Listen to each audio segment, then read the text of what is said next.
Yeah, I mean we have plenty of time, I think, but just at 11:55 my time or something, I'm going to have to do a hard stop.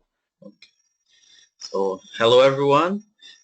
Today we have the pleasure to receive Dr. Lucianne Walkowicz from the Adler Planetarium and LSST Science Collaboration Coordinator.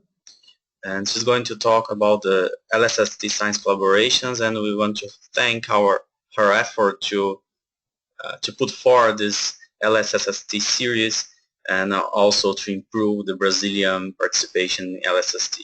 So please, Lucianne, start. Sure. Thank you very much for the introduction, and thanks for tuning in today. The idea behind this first talk in this series, the talk that I'm giving today, is to provide a bit of background on the LSST Science Collaborations, to give you some idea about what the science collaborations are currently doing and working on, and really to point you to resources that you can go and find out more about the science collaboration of your choice, and to help you figure out where you might want to direct your efforts as a scientist in this community. So as Vicinius just introduced me, I'm Lucianne Walkowicz, and I'm the LSST Science Collaboration Coordinator. And so what that means is that I'm essentially the point of information flow between the LSST project, which is tasked with building the actual telescope and associated software, with the LSST Corporation, which is the sort of fundraising wing that helps manage our enabling science funds, which I'll tell you about in a moment, and the scientific community. So if at any point you want more information after this talk, feel free, please, to be in touch with me. So to get started, this is a sort of fundamental question, but what are the LSST Science Collaborations? Essentially, the science collaborations are topical working groups that provide scientifically motivated feedback to survey, design, and implementation decisions. So what does that mean? Well, we're building obviously, which will be implemented in a certain way. The choices, for example, with regard to cadence, so how frequently we revisit or how we choose to do observing on particular patches of sky, have different scientific implications for the various aspects of LSST science, whether it be transient science or near-Earth objects or cosmology. All of those choices we make about how we use the telescope have implications for the scientific community and how they can answer the scientific question of their choice. So the LSST Science Collaborations historically played a big role in motivating the survey, but today they work on a variety of aspects of LSST science, either doing precursor science leading up to the survey or helping the survey understand what these various choices that we might make will do to various aspects of the LSST science case. As I mentioned, they played a very large role in motivating LSST. So the book that I'm showing you at the left of the screen is the LSST Science book. You can find it easily just by Googling LSST Science book. And the LSST Science book was the document produced for the United States' decadal survey. So every decade we have this large survey about priorities for funding for our funding agencies.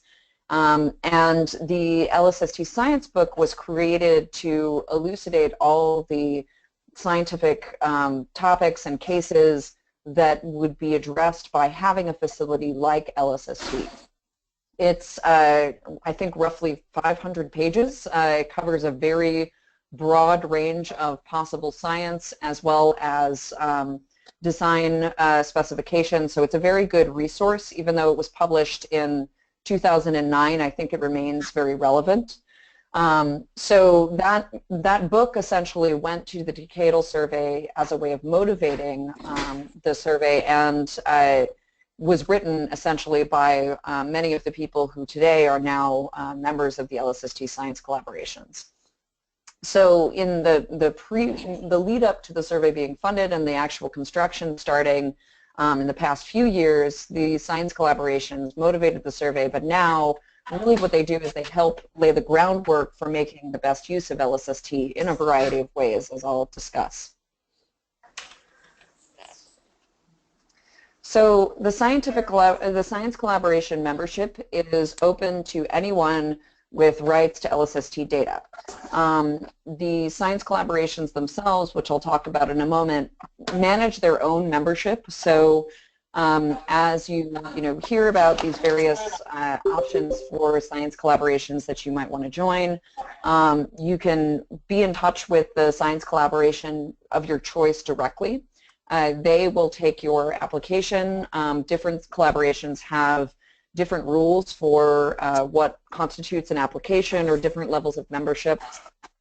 They all tend to be fairly similar. Most collaborations just want to know what you plan on contributing to the work of the collaboration and how much time you can spend, etc.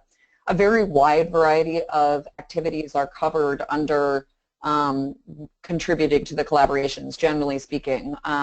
Some members, prior to being the Science Collaboration Coordinator, I was the chair of Transients and Variable Stars Science Science Collaboration for about 8 years. And so, I can tell you that, the kinds of activities can be even things that are just ongoing science for you right now. For example, participating in a current transient survey that will have implications for LSST can be applicable.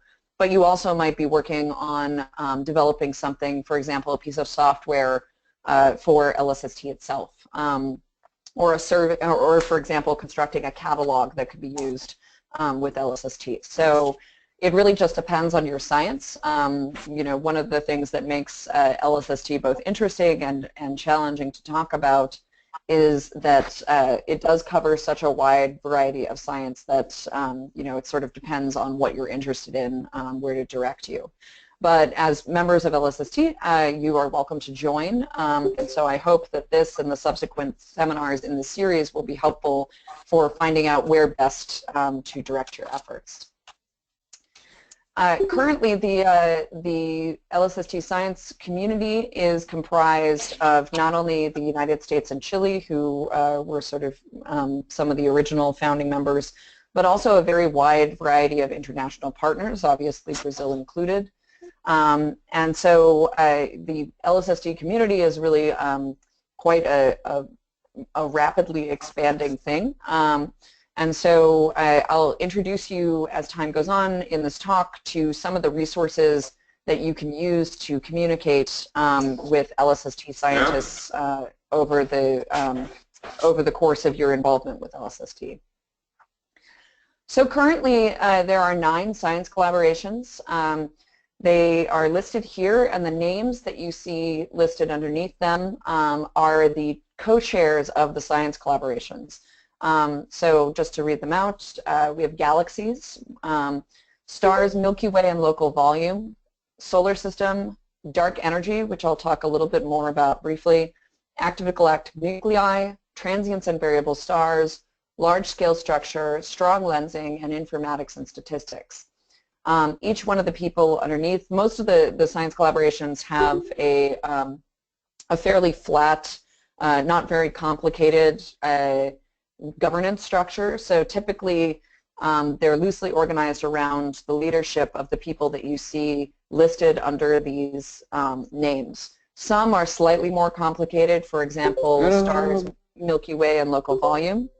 But also some, so for example, the dark energy science collaboration is a special case in that it borrows its structure from the particle physics community. And so is much, much more highly structured and has more rigorous entry requirements. So I believe in the coming weeks you'll have a talk from Jeff Newman, who is one of the co-chairs of the Dark Energy Science Collaboration, and he can tell you more about that then. Some of these working groups, for example, large-scale structure and strong lensing, also appear under the umbrella of dark energy, but there are non-dark energy specific things that are also happening in these individual science collaborations. I'm going to tell you a bit about what some of the science collaborations have been working on. So you can get an idea of some of the activities that are going on, and also the web pages for each one of these science collaborations are housed on the common site. So you'll be able to look at what they've been working on individually. But generally speaking, if you're interested in joining one of these science collaborations, your first point of contact should be one or all of the chairs listed here. So you can take note of them now, but there'll also be a chance to see this information again as I'll point you to the relevant web pages. So I mentioned briefly at the beginning of this talk that my role as Science Collaboration Coordinator is as a point of contact between the LSST project, which constructs the telescope, camera, and the associated software, and the LSST Corporation, or LSSTC. So LSSTC is essentially the fundraising arm of LSST. It helps to bring in our private donations and has played a very important role with what's called the Enabling Science Committee. So LSSTC and the Enabling Science Committee provide a certain amount of seed funds for science collaboration activities. If you are part of a science collaboration and you're doing work that is relevant to the science collaboration in particular, you can apply for seed funds from the Enabling Science Committee. Generally speaking, those calls go out once or twice a year. The level of funding is not huge, but it's been very helpful, for example, in helping to subsidize travel for international collaborators which give interest to this community, and also to have meetings. So for example, in the UK over the summer there was a meeting of the Dark Energy Science Collaboration. The UK just recently, in the past year, joined LSST, and so there was interest from our Galaxies Science Collaboration in going to that meeting and having a presence there to help better create the bridge between our international collaborators and the US community. And so some of the Enabling Science funds help subsidize travel to that meeting, and so that's something that could be looked into. But other examples of things that LSSTC and Enabling Science have made possible are individual workshops on cadence, for example. So I'll discuss work on the observing strategy in a moment, but essentially while the actual physical implementation of the telescope is set in stone, the actual way in which the survey is conducted, specifically with regards to the observing strategy, is not set in stone.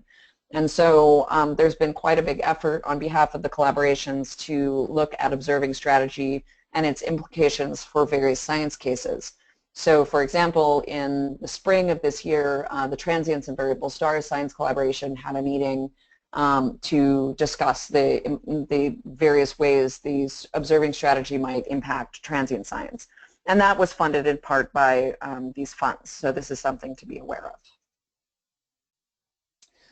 So generally speaking, the activities that are currently ongoing across the science collaborations are, and some of these I've mentioned, but developing metrics for evaluating the LSST observing strategy. So one of the things that I think is very interesting about LSST as a survey is that we have what are called the operations simulations. So there's a very elaborate effort to create end-to-end simulations of the LSST observing and operations, including, for example, historical weather data, etc. So these operations simulations, or the OpSims, are various realizations of the survey in simulated form. You can therefore use them to evaluate how LSST in various implementations will perform for your particular science case. And I'll point you to the ongoing effort to quantify that. Essentially, the way that the project is taking feedback from the community is via this effort to evaluate the observing strategy, and particularly in what's called the Metrics Analysis Framework, or MAF. So these are essentially pieces of code that can be used to create a figure of merit for how well LSST in a particular realization performs for your science. We should look into, as part of this series, having someone specifically speak with you about math, because I think that that would be interesting for the community to hear about. But also I will show you an example of the observing strategy white paper in a moment. So in addition to that, one of the things that the collaborations have been working a great deal on is outlining and implementing roadmaps for the path to LSST science. Although first light is a ways off still, there are many things that need to be done in the lead up to LSST that will help make it possible for science to happen as soon as possible once LSST is under operations.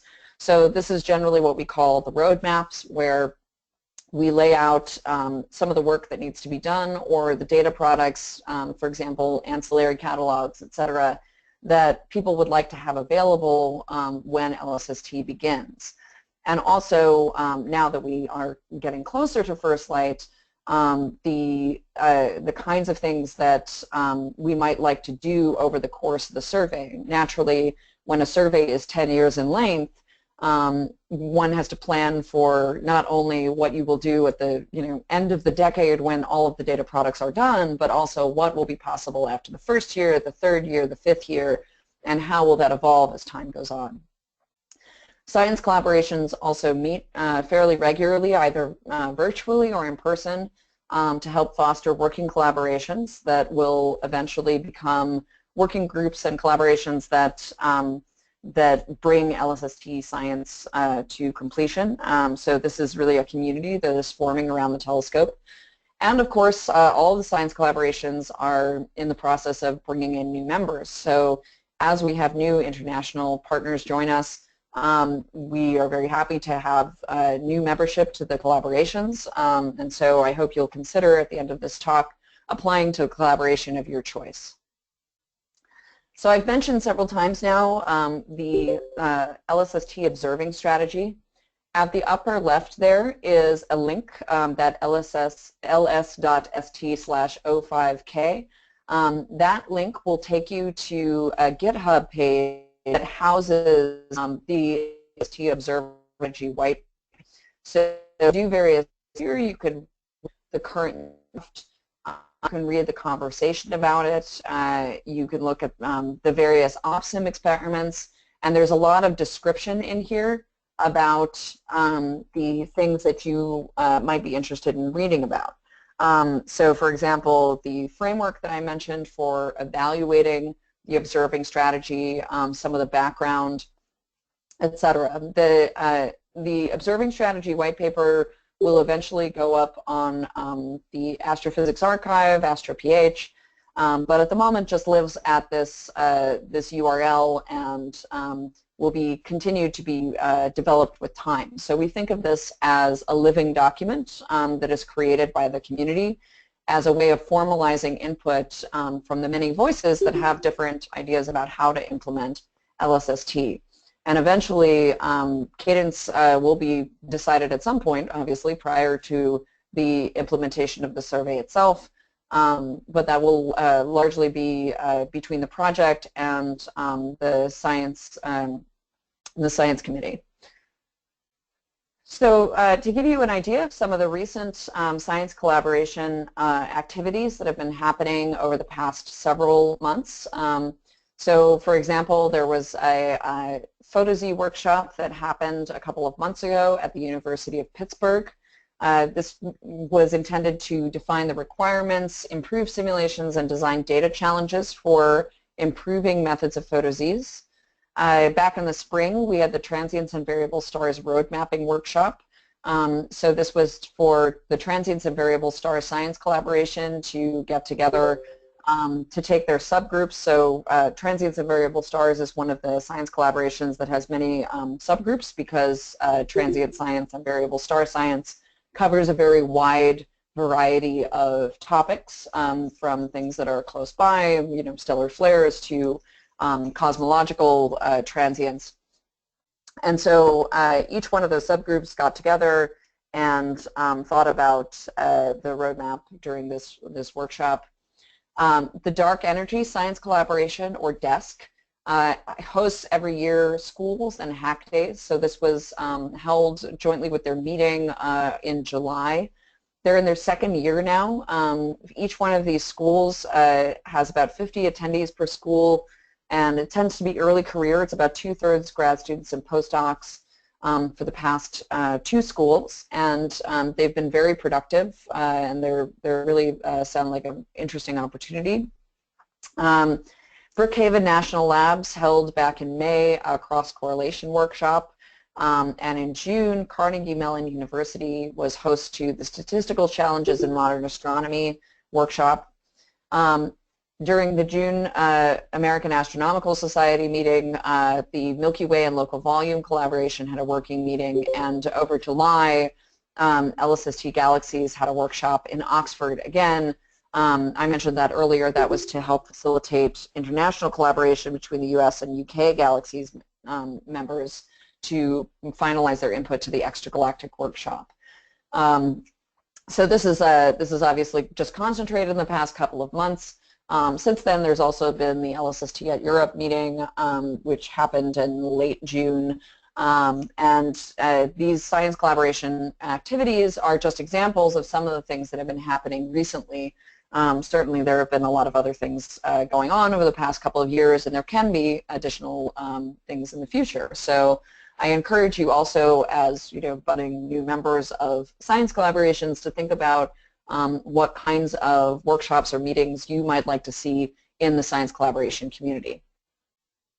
There's been a fair amount of road mapping.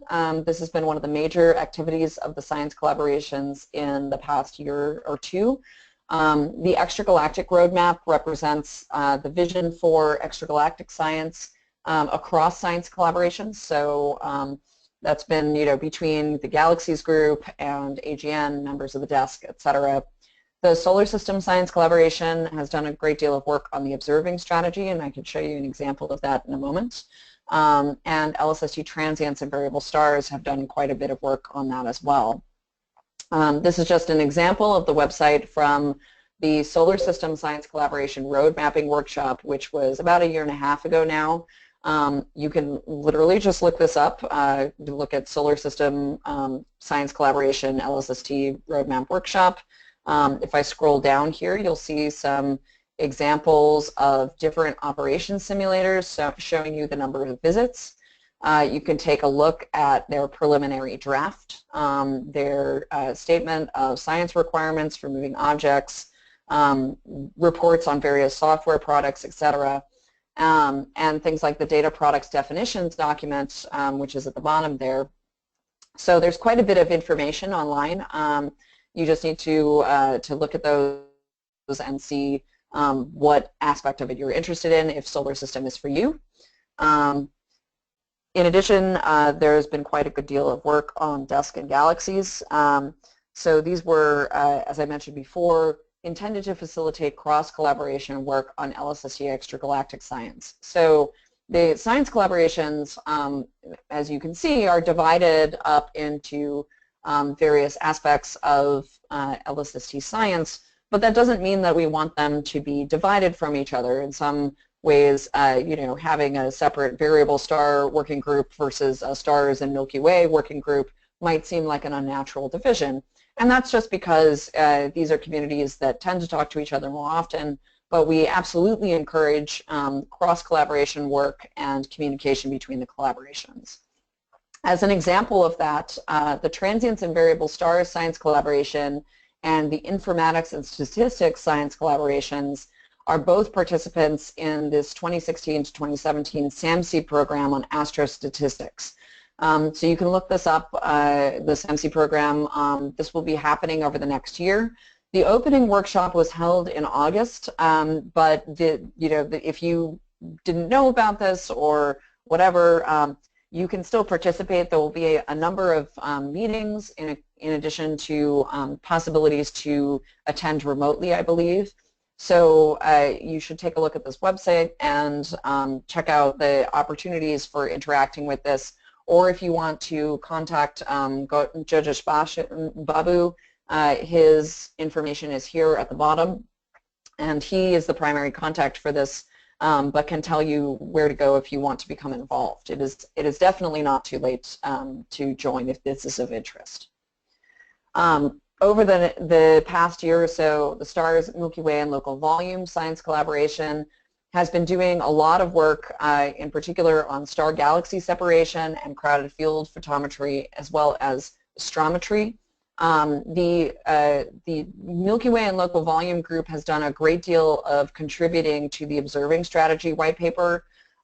So I would look in particular, if you're interested, at the Observing Strategy white paper that I linked earlier, that will give you a way of seeing some of the things that STARS, Milky Way, and Local Volume have been thinking about, particularly with regard to crowded field photometry and considerations like that, which have an obvious tie to the Observing Strategy. So over the next few months or so, the near future holds a couple of meetings. So this month, the Solar System Collaboration meeting will be held at the Division for Planetary Science meeting, which is this month, as I mentioned. The STARS, Milky Way, and Local Volume collaboration meetings are now taking place by VideoCon every 3 months or so. One of the things that LSST and the Enabling Science Committee helps with for the science collaborations is to help provide telecon support to better enable remote participation in meetings like this. So I know that Transients of Variable Stars has also implemented regular telecons that are held, much like this meeting via BlueJeans, to help better enable contributions from our international collaborators, as well as people who are just spread all over the place, all over the planet. The Active Galactic Nuclei Science Collaborations will be holding a splinter meeting. This is part of the American Astronomical Society meeting that will be held in January in Grapevine, Texas. There might be opportunities for remote participation or listening that way. If you're interested in that, I would encourage you to be in touch with Neil Brandt of Penn State, who is the chair of the AGN Science Collaboration.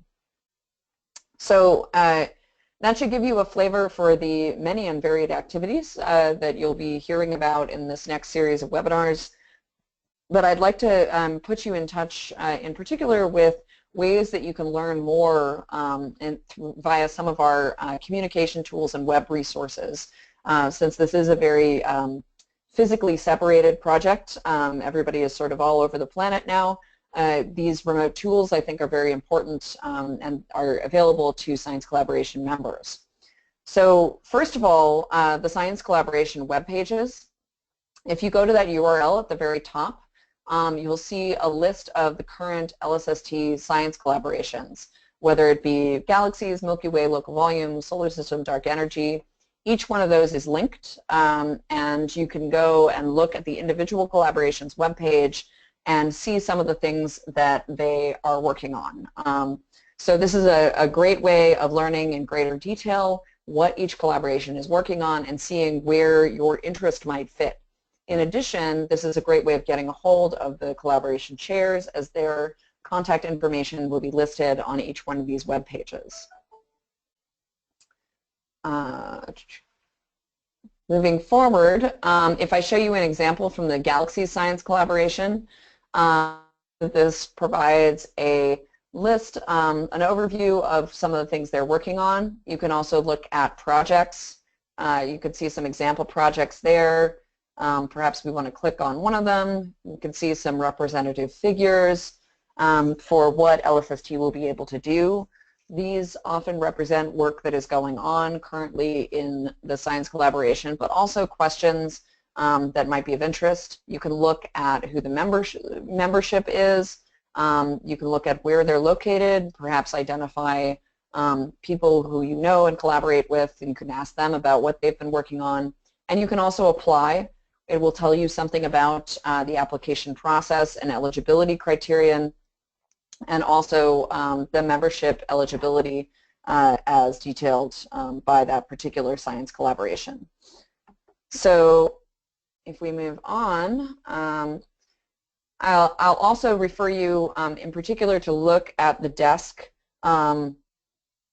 webpage. Desk, as I mentioned, and as you'll hear from Jeff Newman in the coming weeks, is a much more heavily structured science collaboration and a much larger, borrowing its structure from the particle physics community. In particular, I want to point out the desk white paper, which provides a number of high priority tasks that need to be completed in the near term to prepare for LSST, but also ongoing things that will be worked on in the future. So that's a good resource for learning about the many activities of the desk. In addition, you can look at this website that I'm showing you here, community.lsst.org. Community is a publicly viewable discussion board. It originally started out as being used by data management, but now there is the science category. And if you look at this in particular, so there was back in August, an LSST project and community workshop. And one of the things that we did as part of the planning committee for LSST project and community workshop was to ask the science collaborations what kind of they wanted to see. So rather than it just being about the science organizing committee coming up with things that we thought people would want to see, we use this as a forum to take community input. And currently, over the next couple of weeks, science collaboration members will be invited to join LSST community. So it's always been possible for them to join, but typically in the past 8 years or whatever, the science collaborations have communicated mostly via email. And one of the things that we're doing is we're moving the main communications onto LSST community so that if you're a science collaboration member, you can see not only what your science collaboration is working on, but have an easier way to access what other collaborations of interest might be working on. So for example, transient and variable star scientists might be interested also in some of the work to develop event brokers by the informatics and statistics working group. If we're siloed in our email aliases, then there's no way to naturally see what groups are working on. And so this is a way to help enable cross-talk between the various collaborations. In addition to LSST community and communicating directly with members or chairs of science collaborations that you might be interested in joining, you can also come to my office hours. So I am the science collaboration coordinator, and since we are all spread out all over the globe, I usually make it possible for 2 times a month for you to join so-called office hours remotely. So the link below will take you to a Google Hangout. During these times, I am just sitting in front of my computer. If nobody shows up, then I just do my work. But if people show up and drop by, it's essentially like office hours would work for students, where people can stop by the way that they might physically drop by an office. They would stop by and ask questions or bring up points that they want to discuss, requests for information, etc.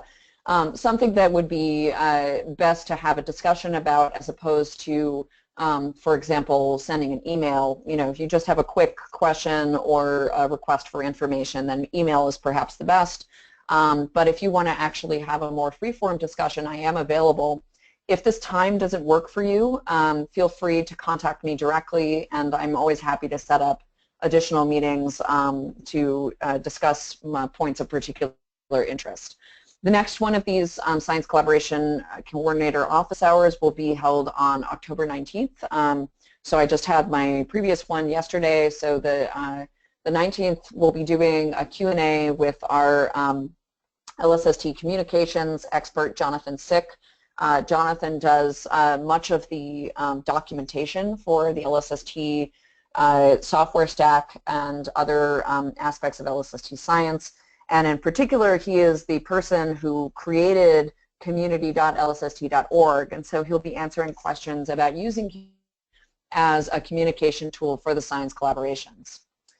So I hope that over the course of this talk, and I've left us plenty of time for questions and answers, but I hope that I've convinced you that the LSST community is already active and thriving, and that in particular, while the telescope itself, as you see here, is currently being built, there's already plenty of things to do. LSST is a pretty big project, not just with regard to the amount of data it will produce, but the scope of its science and the scope of the people who are involved. So I hope you'll consider joining the collaboration of your interest and becoming involved with the community, as we would welcome your input. Thank you very much. Okay, thank you very much for your talk. So we'll have time for questions.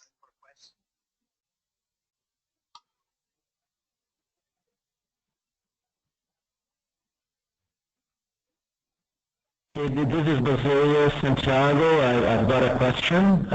Can you hear me, Lucianne? Yes, your connection's a little fuzzy, but I think if you speak slowly, I should be okay. Okay. So my question is about the interdependency of these subgroups.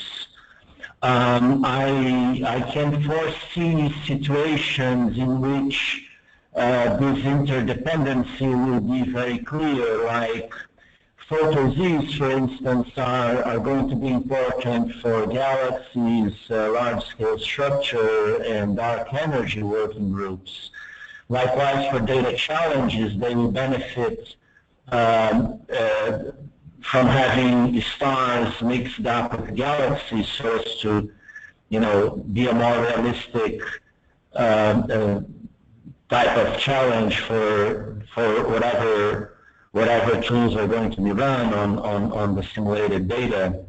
So how do the subgroups work together as a full collaboration when it comes to? Well, I think that depends on the subgroups. So you use the example of photosys.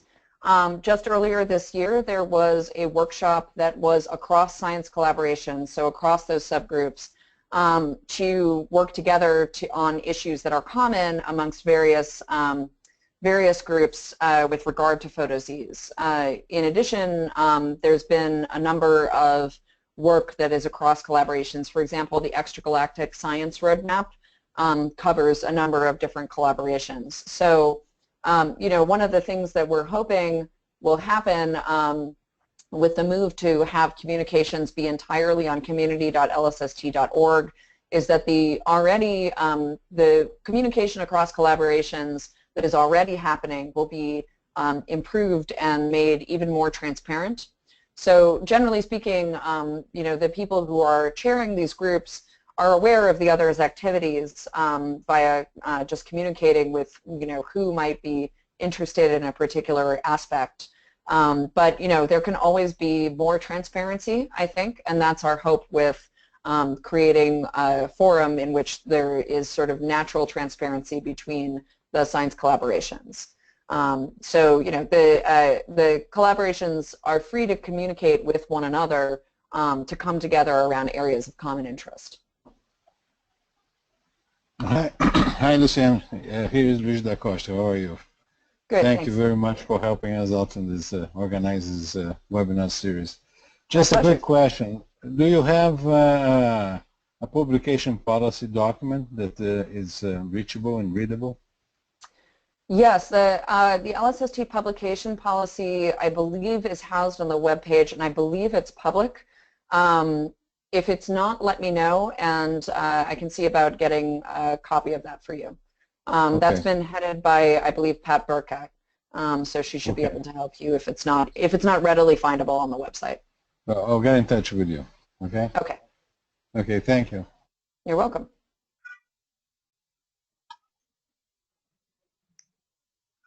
More questions?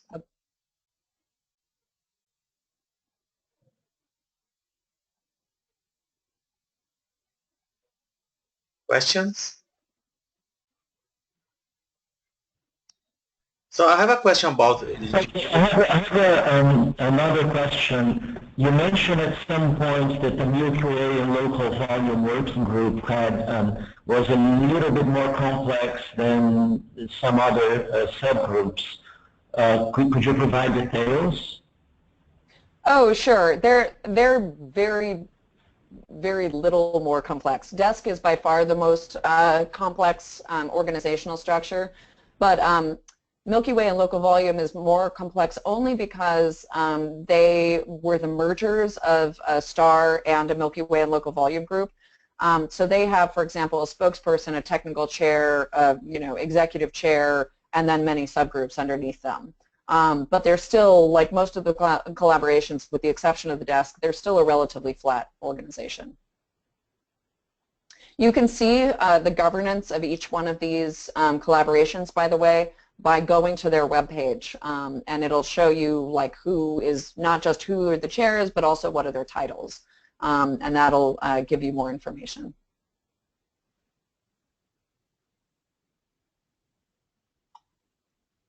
I think there was a second question. Okay, I have a question about eligibility.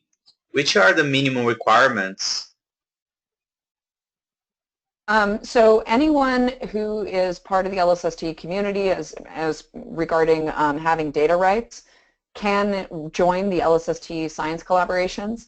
The individual collaborations manage their own eligibility. So the application requirements or technically you're eligible for any of them, but the actual things you have to do to apply might be slightly different between collaborations.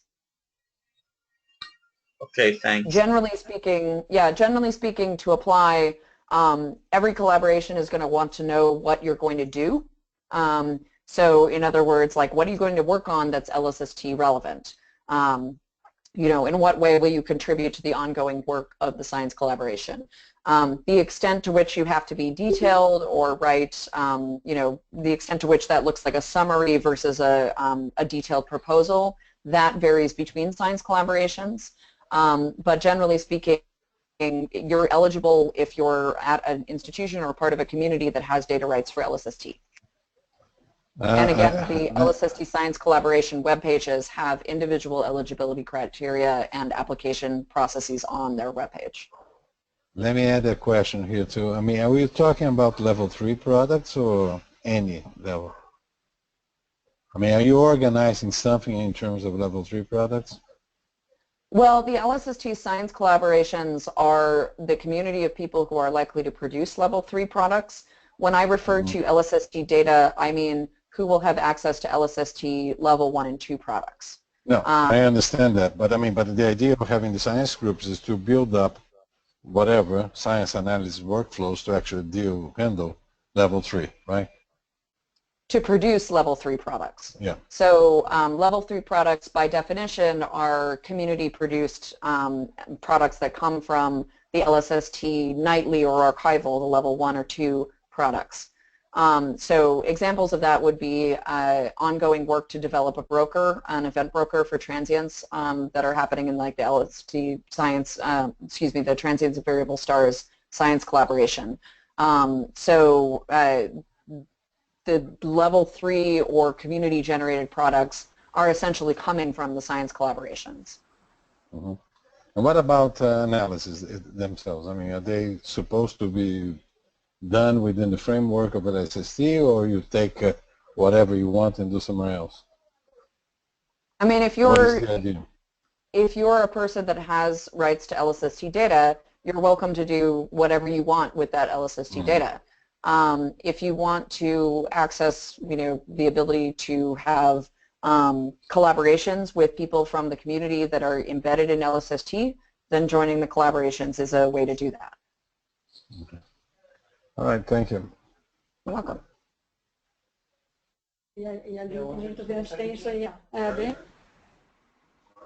More questions?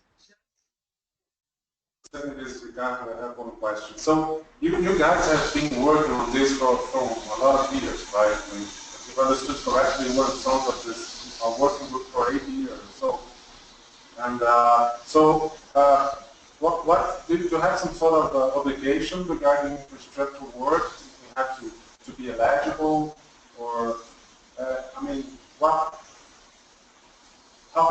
people are so engaged with LSST? I mean, for all these years. And, well, in part, in the lead up to LSST and the decadal survey, the science collaborations were very engaged in motivating the survey, because the decadal survey in 2010 for the U.S. funding agencies was, you know, if LSST had not been the highest rated ground-based facility, large ground-based facility, you know, it might have been a delay for the construction start, for example, but it wasn't. We were the highest rated facility, in part because the science collaboration community at that time wrote the LSST science book.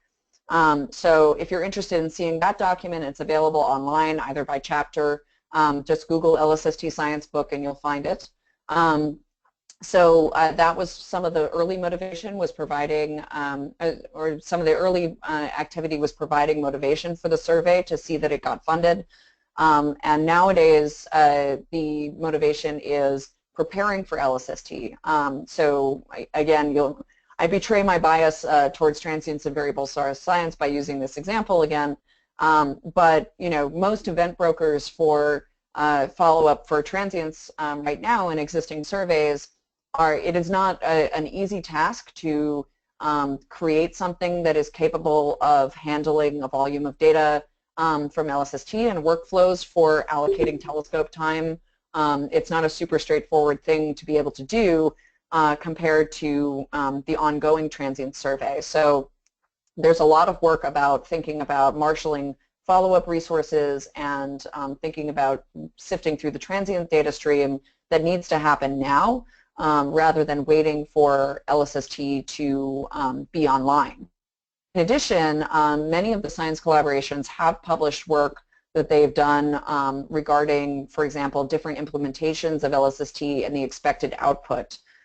So an example of that would be the exoplanet discovery rate for LSST, which was created via using the operations simulations that exist.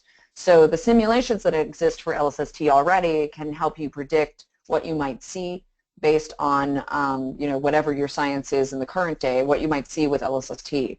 So there is a possibility, even though the survey is not on the sky and producing data, there is a possibility to publish LSST-related documents already.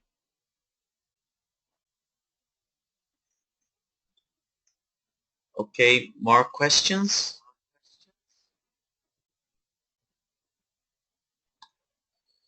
Okay, so I would like to thank Lucianne again. So very nice talk and very nice answers for many questions we had.